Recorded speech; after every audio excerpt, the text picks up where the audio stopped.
Viaje no tempo com Leandro e a mim e tire do fundo do baú o seu melhor time de botão. Agora na Central 3.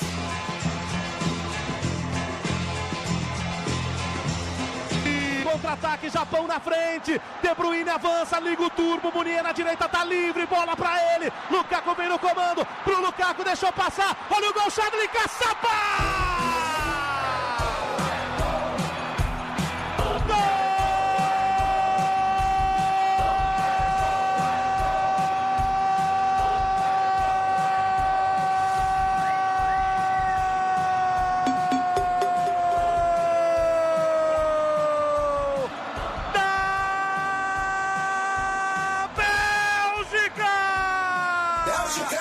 Pra acabar com o sonho japonês, 49 do segundo tempo. No contra-ataque, todo o Japão foi pra área, o Courtois segurou, e aí abriu o caminho pro De Bruyne. Uma homenagem à Bélgica, que se não foi a campeã do mundo, fez um ótimo papel na Rússia 2018, Copa do Mundo esta, que foi a causadora do mês de parada no meu time de botão. Afinal de contas, era preciso estar com com as forças aqui todas dedicadas ao programa diário que fizemos aqui durante a Copa do Mundo, ao podcast diário que fizemos em parceria com o pessoal da Trivela, com ajuda e apoio e participação de todos os programas aqui esportivos da casa. Eu sou o Leandro e a mim, ao meu lado está Paulo Júnior.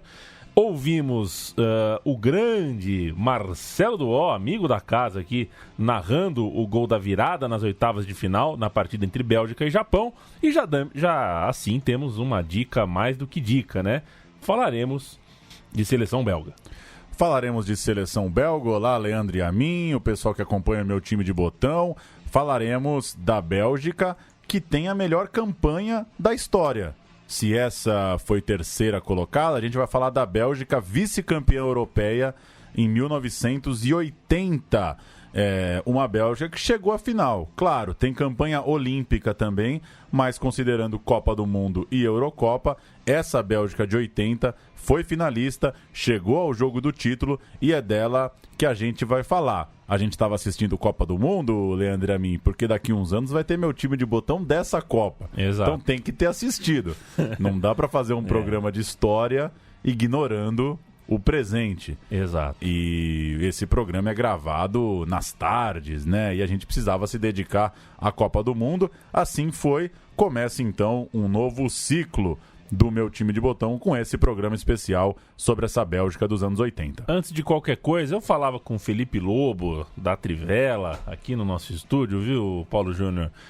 Que tudo bem, vai, a Itália jogar de azul, vai, é uma exceção aí, vai, a gente entende. Não sei quem, porque a cor da Casa Imperial, que não sei o que lá.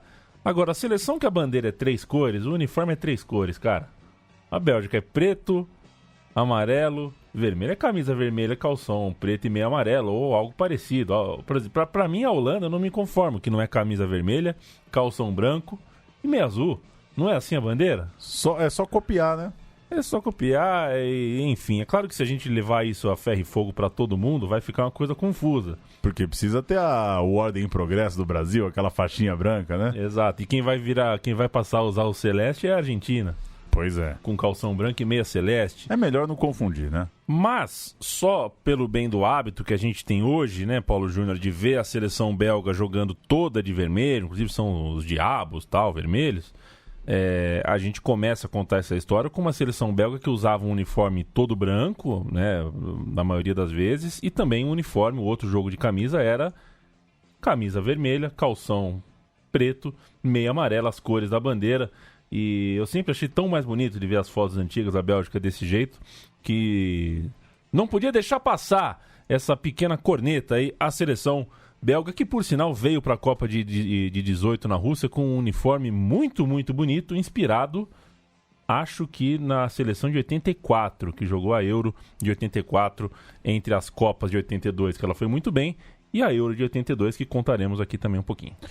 Vamos começar dizendo primeiro vale muito dizer que a Bélgica tem tradição nos primórdios do futebol. Foi medalha de bronze na primeira disputa do futebol em Jogos Olímpicos, lá em 1900, e depois saiu com ouro quando sediou a Olimpíada na Antuérpia em 1920. Na sequência, no embalo ali dos primeiros torneios de futebol nas Olimpíadas, a Bélgica jogou as 3 primeiras edições de Copa do Mundo, jogou 30, jogou 34, jogou 38, ainda que não tenha vencido nenhuma partida nesses 3 primeiros mundiais. Vieram os tempos de vacas magras e os belgas voltaram às Copas do Mundo em 1970, portanto 16 anos depois daquela participação de 1954. E caíram na primeira fase, lamentavelmente. Depois já vieram outras frustrações, aquelas nas eliminatórias das competições ao longo dos anos 70, que fazem com que o time vice-campeão da Euro de 80 tenha chegado à disputa e tenha ido tão bem, mesmo sem experiência internacional, sem grandes jogos decisivos pregressos ali para a equipe principal nos principais torneios. A gente vai passar então por essas campanhas frustrantes até chegar nessa Eurocopa histórica de 80. Começando com a Eurocopa de 72. A Euro de 72 aconteceu na Bélgica e o time se classificou ao passar pelas eliminatórias, superando um grupo com Portugal, Escócia e Dinamarca. E depois conquistando um grande resultado ao superar a Itália, vice-campeã do mundo, no duelo de ida e volta. Foi 0-0 no San Siro, foi 2-1 em Bruxelas, jogo histórico para a seleção belga. A Bélgica tirava a Itália e ia para a disputa final da Euro. Uma Euro muito curta, né? As eliminatórias eram muito complicadas porque pouquíssimos times jogavam a Euro. A Euro tinha só 4 equipes, portanto era disputada só em semifinal e final. E a Bélgica, logo de cara, perdeu para a Alemanha Ocidental por 2-1, 2 gols de Gerd Müller. Depois ainda venceu a Hungria no terceiro lugar, disputado em Liège. Ou seja, na Euro que sediou, fez uma campanha bonita para chegar até a disputa. Superou a Itália, mas no duelo mata-mata, nos 2 jogos ali para tentar ser campeã europeia, perdeu para a Alemanha, teve que se contentar com o pobre jogo de terceiro lugar. A gente tem o gol contra a Itália. Gol contra a Itália em Bruxelas, gol que eliminou os italianos, já que a Bélgica tinha empatado no San Siro a partida de ida. Vamos ouvir o gol. Tweemansmuurtje staat dicht.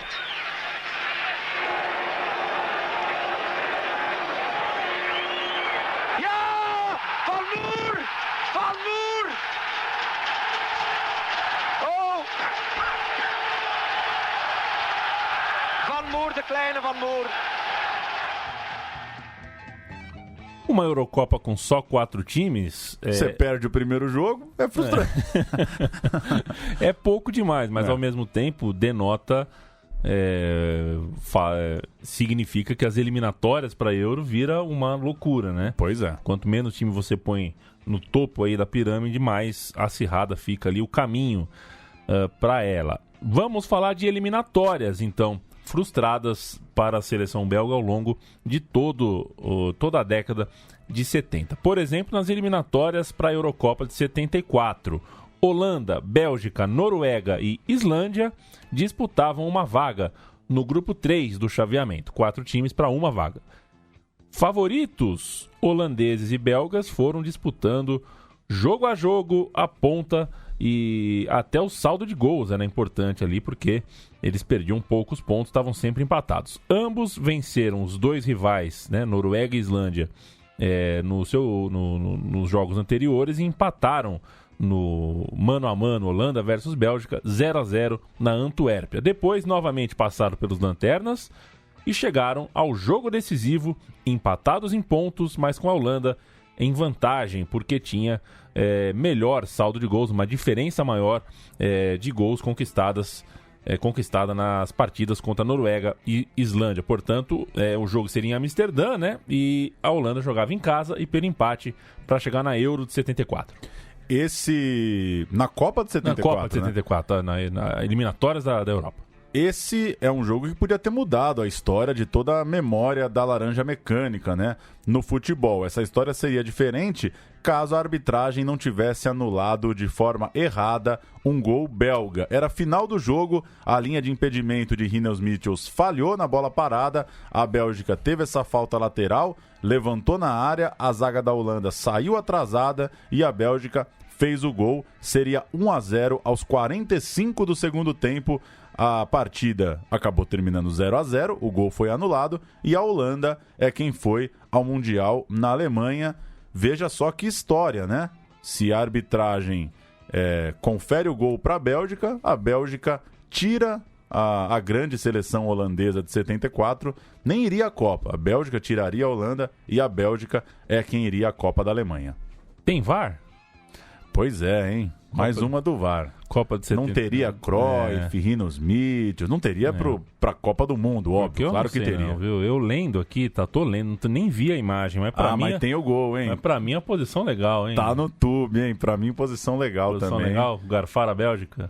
Garfar a Bélgica em 74, era pra Bélgica ir pra Copa. Eliminatória europeia continua, mesmo com tantas vagas a mais, continua sendo uma loucura, viu? Só lembrando que tem a imagem no YouTube, mas não tem assim uma linha, né? Paradinha.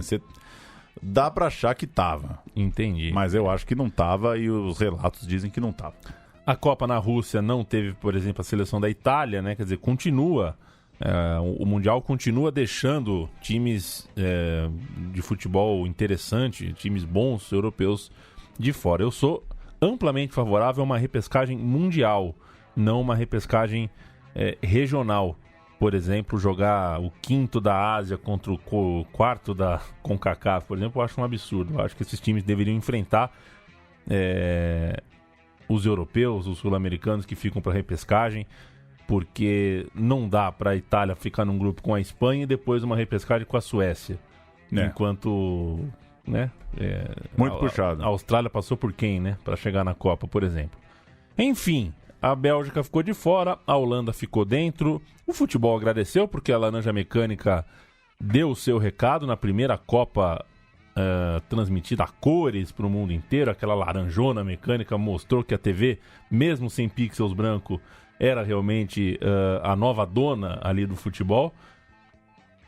E a Bélgica ficou de fora. Para a Eurocopa de 76, 2 anos depois... Nova frustração, Paulo Júnior. Primeiro, a Bélgica venceu o grupo. O grupo tinha Alemanha, França e Islândia. Um grupo difícil. Alemanha Oriental, no caso, né? A Alemanha que vestia azul, certo? Isso. Com a França também e com a Islândia. E esse foi um grande feito para os belgas. Porém, nos playoffs, a Bélgica cruzou novamente com a vizinha e rival Holanda e parou no caminho, dessa vez sem açúcar e sem afeto. Foi 5-0 em Roterdã para a Holanda e 2-1 para os holandeses em Bruxelas na segunda partida, 7-1 no agregado. A turminha do Cruyff e companhia não deu trégua dessa vez. A gente tem o gol do Risbergen abrindo o placar no 5-0 em abril de 1976. Holanda e Bélgica valendo vaga na Eurocopa, jogaram em abril de 76, 5-0 para a Holanda de Cruyff e companhia. Vamos ouvir o primeiro gol. Zeggen, want het leek ook mij dat Gerard Krol pakte binnen het strafschopgebied. Opnieuw dus een vrije trap. Cruyff Neeskens, opnieuw zijn zij erbij.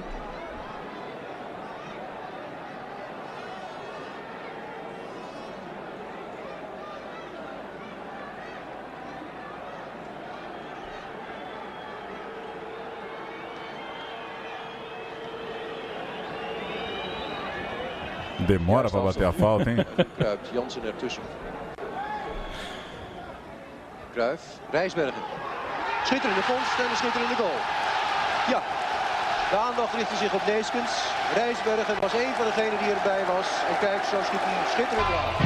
Resumindo então, com né, todo Paulo? respeito ao nosso amigo holandês, aqui no Brasil a gente tem narrador bom pra cacete, né? Porque, pô, Holanda e Bélgica, meu amigo.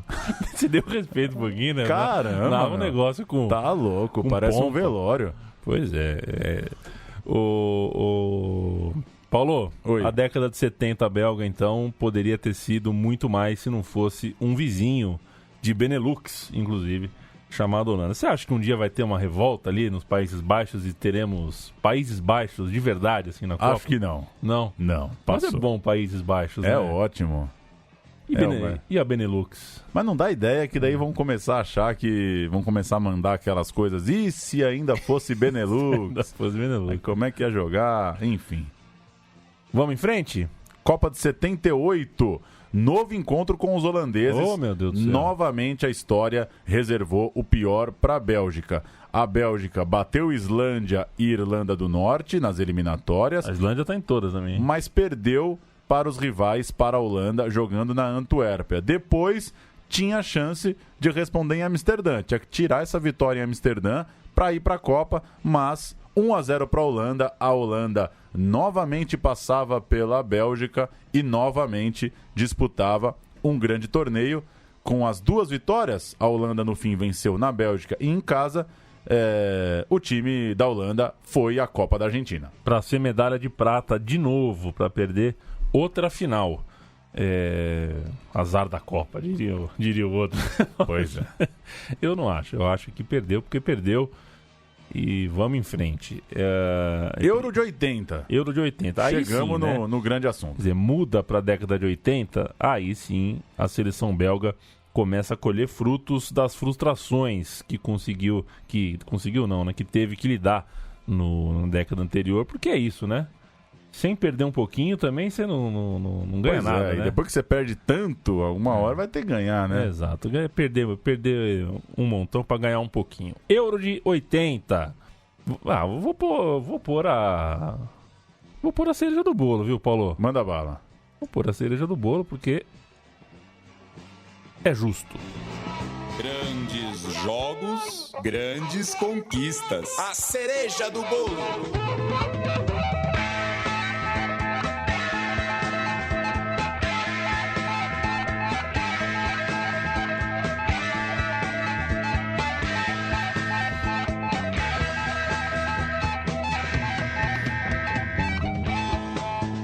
Saudade, hein? Ó, tem podcast melhor, mas guitarra de vinheta de quadro melhor que essa, eu quero que alguém mande aí. Que é isso? Caixa postal Central 3. Que é isso? Para a Eurocopa de 1980, finalmente a Bélgica não está no grupo da Holanda e também não da Islândia, né? Finalmente deram uma mexida aí. E não precisa passar pelos playoffs nas eliminatórias, porque bastava vencer a chave que iria, né? A chave que passava para a Eurocopa. A campanha, no entanto, foi irregular. O time começou com 4 empates, estes contra a Noruega, Portugal e 2 vezes contra a Áustria, mas aí, nas outras 2 partidas, conseguiu, enfim, as vitórias necessárias. Venceu, na verdade, 4 partidas seguidas, né? E aí terminou terminou classificada para a primeira Eurocopa, que tinha, por sinal, 8 equipes, não mais 4, dobrou o número de vagas, e acho que 8 já era um número bem razoável. O técnico era Guy Tis, que eu não sei como se pronuncia, eu vou chamar de Guy Tis. Pode ser Gaetan? É um inferno. Enfim, isso, né? Vai ser o Guy, não vou chamar de Gui. Guy ficou mais de uma década no cargo. Ele substituiu Raymond Gortals em 76, depois daquela eliminação que a gente acabou de passar, depois da seleção não chegar à Eurocopa, e o novo treinador ficaria até 89, longo período à frente da seleção belga, antes ainda de voltar para uma segunda passagem em 90. Portanto, ele é o técnico que pega a grande campanha da Copa de 86, que, claro, a gente não vai detalhar dessa vez. Ele foi atacante do Beerschot, do Darling Molenbeek e do Standard Liège, antes de encerrar a carreira no Cercle Bruges, onde foi jogador e técnico. Esse não é o Clube Bruges, que a gente conhece, mais famoso na atualidade, é um outro time local. Primo pobre. É o Cercle Bruges. Foram 101 jogos dirigindo a equipe nacional. É o técnico de toda essa geração lá na Bélgica. Se ele é o técnico, falemos do elenco. O único remanescente das competições do início dos anos 70 era o lateral esquerdo Maurice Martens, reserva na Copa de 70 e presente também na Eurocopa de 72. O time iniciou a campanha com o goleiro conhecidíssimo Jean-Marie Pfaff, o melhor jogador do campeonato belga de 78, e depois construiu longa carreira no Bayern de Munique, um dos maiores jogadores belgas de todos os tempos, o Pfaff, sem dúvida nenhuma, e que aos 26 anos fazia sua primeira de 4 competições internacionais com a camisa 1 da seleção, ainda como jogador do Bereven, clube local, né, um clube belga que o Pfaff defendeu até a temporada de 81-82. Ele seria goleiro ainda do time da FIFA na Copa de 86 e eleito em outras diversas listas de jogadores do século anos depois. O Pfaff, o único goleiro com 3 Fs. Olha lá, hein? O Tafarel tem 2. A lateral direita tinha o Gerrits, também um ícone do futebol belga, capitão do PSV, campeão europeu de 88. Ele foi capitão da seleção também a partir da Copa de 82, ano que foi eleito chuteira de ouro do futebol belga, o melhor jogador do país. Fez 86 jogos pela seleção, jogou até a Copa de 90, depois virou técnico campeão na Bélgica, na Holanda, na Turquia, na Arábia Saudita, no Marrocos, rodou bastante o lateral direito dessa seleção. O Gerrits, que lembra muito do nosso amigo Lucas Borges, que apresenta o Cine Central Brasil aqui, na verdade o Central Cine Brasil, né, Paulo Júnior? Eu sempre troco. Barbudinho, lateral direito e violento. Muito parecido os dois. E o Gerrits jogou no Milan, inclusive. Vamos para a zaga que tinha o Luc Millekamps, que atuou a vida toda no Waregem, e também o Walter Meeuws. É difícil, hein? Walter Meeuws, que foi o técnico da seleção da Bélgica no intervalo de ausência do Guy Thys. O lateral esquerdo, Michel Rancan, de longa carreira como técnico na Suíça, depois de encerrar a sua carreira em 1990 atuando pelo Sion. Gostei do Rancan. Acho que eu acertei, viu? Aliás, eu tinha pavor do álbum da Copa de 94, que o time inteiro da Suíça jogava no Sion. Achava um absurdo convocar quase que o time inteiro para uma Copa do Mundo. Chegamos no meio-campo do time histórico da Bélgica de 80. Tinha o capitão Julian Kuhls, campeoníssimo com o Clube Bruges, presente nas derrotas das finais europeias perdidas para o Liverpool nos anos 70. O Bruges chegou em final de competição europeia na época. O meio-campo também tinha o Wilfred Van Moer, destaque da seleção na Copa de 70, 3 vezes melhor jogador belga da temporada. Ali em 80 ele já era veterano, tinha seus 35 anos. E o René van den Heiken, que foi o técnico da Bélgica recentemente, entre 2006 e 2009. Foi o Van den Heiken que dirigiu a seleção belga. Ele completava o tripé no meio-campo desse time de 80. O ataque tinha o cabelo de tigela François van der Elst na direita, que foi artilheiro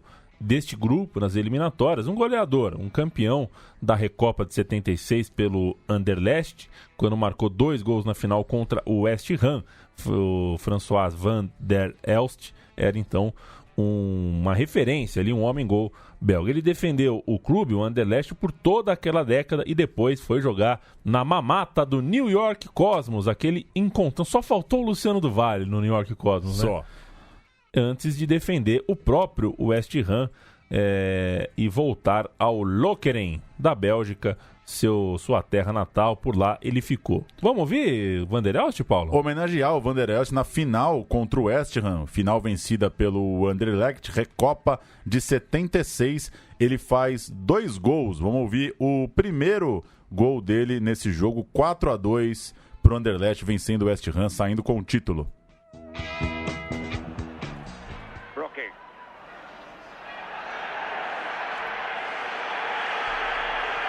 Good ball.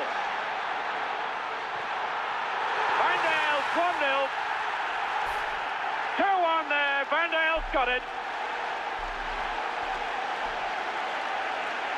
Fine move between Rensenbrink and Van der Elst. And West Ham pulled apart. Tá aí, continuando no ataque belga, o jogador mais centralizado era o Jan Seulemans, que jogaria as 3 Copas seguintes e acabou nunca saindo do futebol belga, mesmo tendo uma curiosa passagem. Ele chegou a ser apresentado pelo Milan, e acabou não defendendo o clube italiano, melou a transferência. Ele jogou, no fim das contas, a vida inteira na Bélgica. E fechando o time, fechando o trio de ataque, o matador Edwin van der Berg, artilheiro da Europa em 81, fez 39 gols em 34 jogos pelo Anderlecht, 6 vezes goleador máximo no campeonato belga e campeão da Copa da UEFA pelo clube em 83, final contra o Benfica. O trio de ataque era porreta, era goleador, poderoso. Chegava forte essa Bélgica na Euro de 80. Esse é o time que entrou em campo contra a Inglaterra em Turim, no dia 12 de junho, dia dos namorados aqui no Brasil, de 1980, abrindo o grupo 2 daquela Eurocopa. Eram só 2, hein? O Wilkins abriu o placar para os ingleses, mas Seulemans empatou na sequência para os belgas ainda no primeiro tempo e ficou naquilo mesmo. O jogo terminou 1-1, Inglaterra 1, Bélgica 1, empatado com o complemento da chave à noite em Milão, né, no estádio San Siro. Lá, Espanha e Itália ficaram no 0-0, então todo mundo empatado em pontos na estreia do grupo 2. 3 dias depois, veio a Fúria para desafiar a Bélgica e o lateral Gueretz abriu o placar aos 17 minutos. Kine, atacante do Sporting Gijón, que depois seguiria para o Barcelona, empatou e Kuls, o capitão do time, marcou no segundo tempo o gol da vitória belga em Milão. A Itália bateu a Inglaterra por 1-0 e, portanto, a Bélgica teria a vantagem de jogar pelo empate na rodada final para ser líder do grupo e chegar à decisão. Não tinha semifinal. O campeão do grupo jogava a final da Euro. Ou seja, empataram no primeiro jogo, 1 ponto para cada. A Bélgica venceu a Espanha, a Itália venceu a Inglaterra. Ambos chegavam com uma vitória e um empate, mas esse 2-1 pesou nos GoPro. E a Bélgica chegava com uma vantagenzinha na rodada final. Vamos ouvir o gol da vitória contra a Espanha, o gol do Kuls, o gol que garantiu a sequência da Bélgica na Eurocopa. Un crasso error del holandés señor Korver. Coleman. Y ha sido finalmente el capitán Kohl, ante el error de la defensa española, quien ha conseguido el gol. Vean ustedes la repetición. Mas tá uma animação. Animadaço, hein? Ainda bem que a gente começou com o Marcelo Mas Duóvio. esse era o espanhol, né? Era ele lamentando, até dá pra entender, mas era ele lamentando o gol. Enfim, a Bélgica seguiu. Climão, em Roma. Inclusive, mandar um abraço pra Bruna Batagin, minha amiga, que... Coitada, a mãe dela tava começando a usar a rede social, né? Aí ela tirou uma foto com o marido, aquela coisa de rede social, né? E colocou aquelas coisas, aqueles emoticons, né? Escrito climão.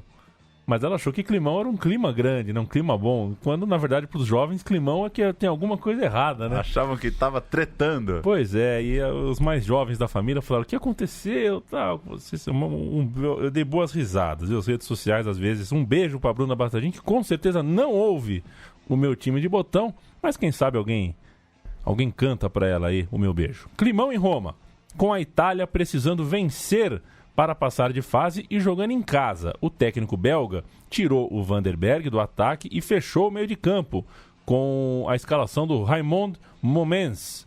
E o coletivo do time funcionou, segurando a seleção da casa bravamente, que seria inclusive campeão do mundo 2 anos depois na Espanha na Copa do Mundo. O Pfaff pegou muito até pensamento e vale lembrar que no banco de reservas havia um tal de Michel Preud'homme, que estava aprendendo ali com o mestre. Os italianos também reclamam naquele jogo de um pênalti num toque de mão ali do Mehus. Pênalti! Foi pênalti? Muito pênalti, nossa! Acontece. Que isso? Acontece, sem VAR é assim. Vale destacar que foi uma Euro sem grandes públicos, uma Euro meio miada, exceto nos jogos da Itália. E outro dado extracampo, Inglaterra e Bélgica, teve forte aparato policial, uso de bombas de gás pela polícia depois de um conflito entre torcedores. Então foi uma Euro basicamente casa cheia para os jogos da Itália e esse dia mais quente nas arquibancadas para a Inglaterra e Bélgica. No outro lado da chave, nada muito brilhante. A Alemanha venceu a Tchecoslováquia por 1-0, venceu a Holanda por 3-2 e pôde até empatar o jogo final contra a Grécia, 0-0 bastava para ir à decisão. Alemanha e Bélgica chegavam à final da Eurocopa. Vou cantar a Alemanha. Schumacher, Dietz, Stelik e Foster, Kautz, Schuster, Rummenigge, Miller e Briegel, Rusbesch e Alofs. O Rusbesch é complicado. Ah, deu uma rosnada aqui. É muito técnico nesse time, né? O Schuster, e, enfim. E o Miller não é o mesmo, tá? É outro Miller. Tá. Não é o que joga hoje. Inclusive parou, né? Parou de Copa do Mundo, né? Chega, né? Eu acho que ainda vai. Vai mais longe? Tem o processo de virar o Podolski ainda. Ele vai uma jogando e ainda vai uma com o pandeiro. A seleção da Bélgica que manteve a substituição da última partida, fechadinha. Um a mais no meio e dois na frente. Pfaff, Gerrits, Meijhus, Millekamps e Rankan. Koos, Van Mooyer e Van der Heinken. Momans, Sulemans e Van der Elst. Esse era o time belga. Rubesch abriu o placar aos 10 minutos para a Alemanha. Van der Heinken empatou aos 30 do segundo tempo, batendo pênalti para a Bélgica. Mas o mesmo Rubesch evitou a prorrogação, fez o gol do título aos 43 minutos da etapa final. Pesadelo para a Bélgica, conseguiu empatar o jogo contra uma seleção muito forte, foi atrás do empate, levou um gol na bola parada, faltando 2 minutinhos para acabar o jogo. Alemanha campeã. Vamos ouvir os gols no resumo, aqueles especiais da UEFA, o resumo da final. Vamos ouvir. Rome is setting for the final as West Germany face Belgium. And Schuster gets it back again. Osubrecht go for goal! West Germany take the lead in the final. René van der Eycken from the spot levels it. Belgium are back in it. It's 1-1. Dangerous looking corner, and Hubrecht has scored again. 2-1 with 2 minutes to play. West Germany are European champions. Quer dizer, né? Não é só a Holanda que lamenta na vida aí da bola o fato de chegar tão perto algumas vezes da glória e não consegui-la, né? Pois é. De toda forma, não deixou de ser uma espécie de redenção daquela geração belga, né? Do time base que mais atuou nessa Eurocopa na Itália, 7 jogadores estavam naquele empate contra a Holanda em outubro de 77, que custou um lugar no Mundial.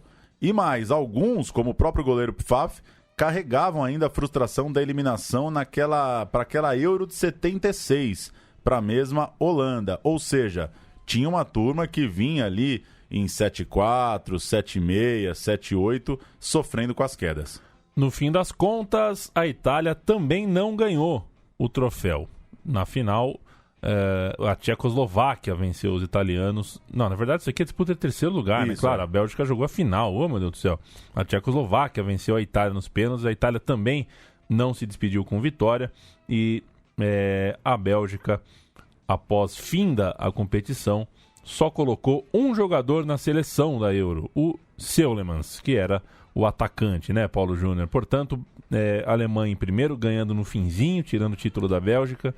A Bélgica em segundo lugar, Tchecoslováquia em terceiro e o mais amargo lugar de todos é o quarto lugar do país sede, né? Nada pior que o anfitrião ficar em quarto. A não ser que você seja Coreia do Sul, sempre lembro isso, Coreia do Sul. A não ser que você some 10 gols sofridos para ficar em quarto como anfitrião. Isso. Aí é o fim do mundo. Aí é o fim do mundo, aconteceu. Na sequência, o treinador, o nosso amigo Guy, comandou o time que passou pelas eliminatórias para a Copa de 82. A Bélgica venceu um grupo que tinha a França e finalmente superou o cruzamento contra a Holanda na mesma chave.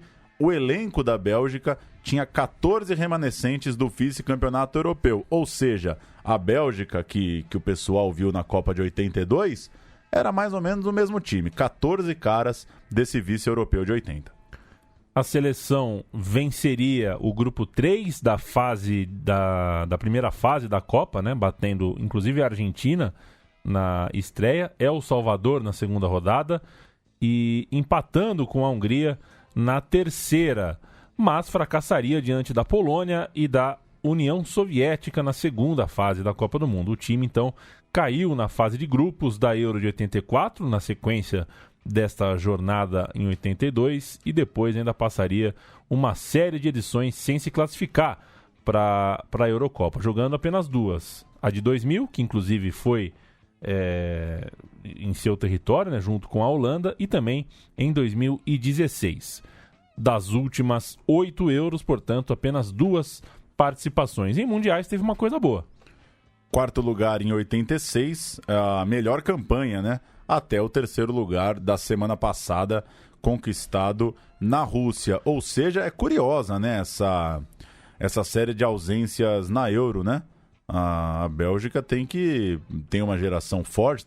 Agora também aumentaram, né? O número de vagas aumentou muito, né?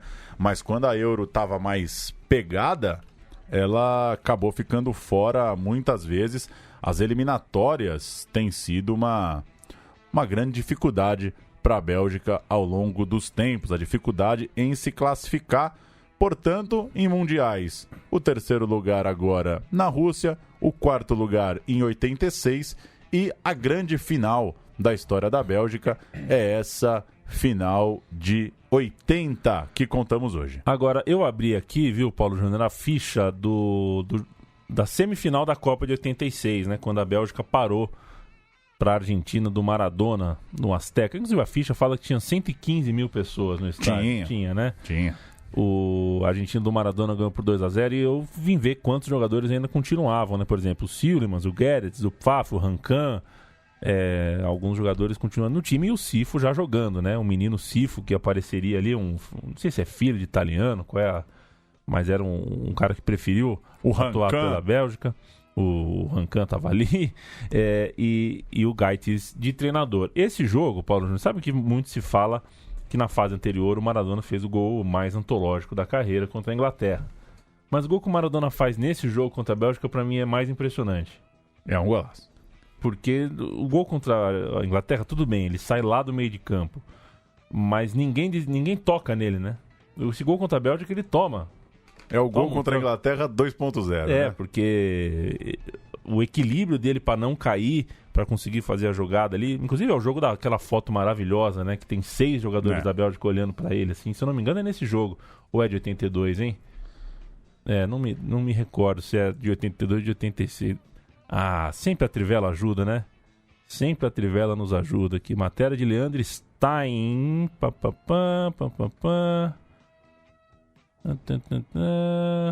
Não sei, hein? Acho que é 82. 82. Então é anterior. É o primeiro Argentina e Bélgica do Diego. Exatamente. Pelo uniforme já dá pra captar aqui. E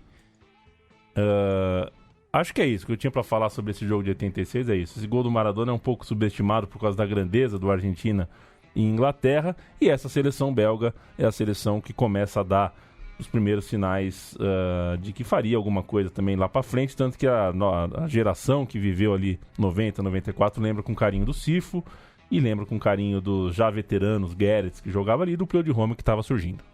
Vamos ouvir 2 gols dessa Copa de 2018. A gente começou com o Marcelo Duó na Rádio Globo, a gente vai ouvir com Everaldo Marques na Rádio Sagres o gol do De Bruyne contra o Brasil e depois na voz do Luiz Roberto, na Rede Globo, o gol do Hazard, o gol que valeu o terceiro lugar, valeu a grande campanha da Bélgica, que faz com que a seleção seja nossa homenageada de hoje. Vamos lá, com EV e depois Luiz Roberto.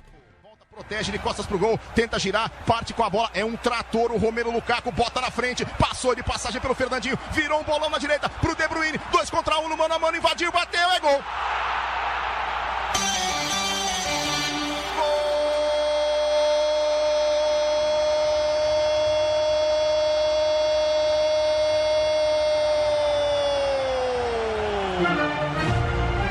Da Bélgica é de Kevin De Bruyne, camisa 7. Uma aula de contra-ataque da Bélgica que começou com esse trator chamado Romelu Lukaku. pegou a bola no campo de defesa, parou na intermediária, usou o corpo, protegeu. Aí engatou a segunda marcha e ninguém pega. Ele se manda com a bola, atropela todo mundo, passa de passagem pelo Fernandinho na metade do campo e toca na direita, abrindo um bolão para De Bruyne. Ele caminha, ele e o Chadli contra o Marcelo, 2 contra 1. O De Bruyne ameaça abrir na direita, toca pra dentro, puxa pra dentro, solta o pé direito cruzado, a bola estufa a rede no fundo do gol. Hazard dominou, bateu, gol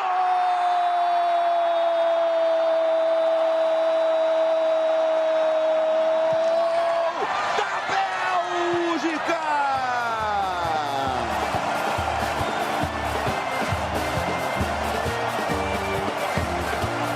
Praticamente garantindo o terceiro lugar. Sabe de quem? Eden Hazard é o nome da emoção. Contra-ataque da Bélgica, velocidade, categoria do De Bruyne. Espera o momento certo, toca no Hazard, vence o Phil Jones e bate no contrapé do Pickford. Ele mostrou que ia tocar no canto esquerdo e bateu no canto baixo direito de Pickford para estufar a rede britânica. Muito bem. Tá aí. Tá aí. Parabéns à Bélgica, time que foi legal de assistir nessa Copa e vamos ver se na próxima Euro, quem sabe não iguala uma final, né? Não iguala o que fez esse time de 80. É difícil chegar numa final, né? Uma final na vida. É complicado. É difícil, né? Mas enfim. Complicado. Ele também chega e toma o gol aos 83. Ficou difícil, mas tá aí a lembrança. 83, não, 89, né? 88 para 89, ali 43 do segundo tempo. 43 do segundo tempo. E para quem curte a seleção da Bélgica, para quem curtiu a seleção da Bélgica na Copa, fica aí nosso registro então desse time de 80, que depois de muito sofrimento, muitas eliminações, fez uma Euro bonita, empatava a final até o finalzinho do jogo, como você bem disse. Mertens ou Oliveira? Mertens. Cifu ou Hazard? Hazard. Van der Elst ou Lukaku? Van der Elst. Beleza. Preu de Rome ou Pfaff? Pfaff. Gerrits ou Munier? Gerrits. Wilmots, de técnico, hein? Wilmots ou Sérgio... Ih, rapaz, Sérgio Hernandes? Martínez. Cagou, né? O Wilmots cagou em 2014. Mas de centroavante, Wilmots ou Lukaku? Lukaku. Gol legal em 2002? Do Wilmots? Nossa. Roque Júnior? Gol muito legal. É gol e eu saco o Roque Júnior ainda. Não tá aguentando marcar o cara, tem que sair. E qual era o nome daquele Zica que entrava no time da Bélgica?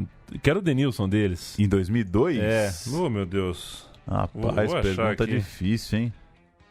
Pergunta difícil. Você vai jogar no Google o foguetinho da... Eu joguei aqui, tava esperando o Lobo falar alguma coisa, porque era o Mipenza. Pode ser o Mipenza? O Mipenza. Esse cara entrava que era o capeta, cara. Aliás, eu acho que a coisa que eu mais gastei dinheiro até hoje na minha vida, proporcionalmente ao dinheiro que eu tinha,